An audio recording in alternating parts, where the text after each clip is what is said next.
And welcome back to A Dummy's Guide on What Not to Do During a Midlife Crisis. Today we're going to talk about Kate Chopper's The Awakening, where the main character, Edna Pontellier, goes through an awakening period where she realizes she doesn't really love her husband or her life. She had her husband's money and two adorable kids. What more can a wife ask for, right? Wrong.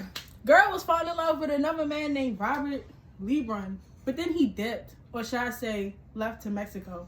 But after he left, she was chilling with a new guy named Alcé Arabon. She also moved out of her house and got her own apartment, all while her husband was off at work in New York. Long story short, Robert came back and Edna announced her love for him and they kissed.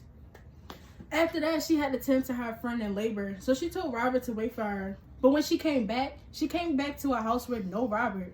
So she decided to go about her life, and a couple days go by, and she decides to go skinny dipping at the beach and drowned. Throughout the novel, the author makes internal events into external ones.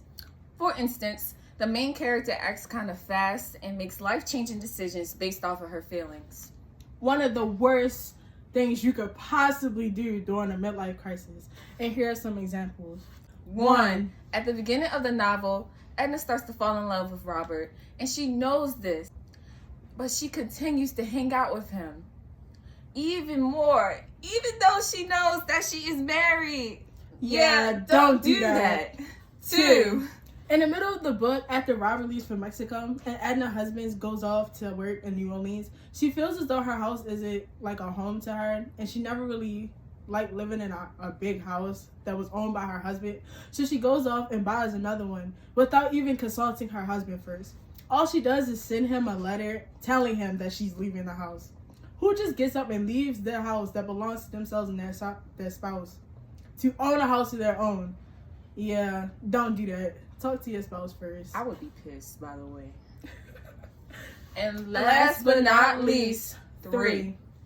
At the end of the book, Edna decides to go down to the beach and go skinny dipping, of all things.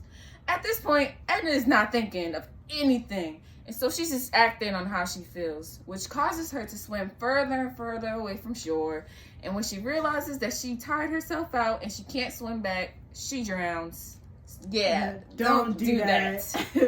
You should really never act on your emotions without thinking first, or for a second time. It could cause you to make big decisions like good old Edna Pontellier here. And that's all we had today, folks, on the Dummy's Guide on What Not to Do During a Midlife Crisis. Peace out.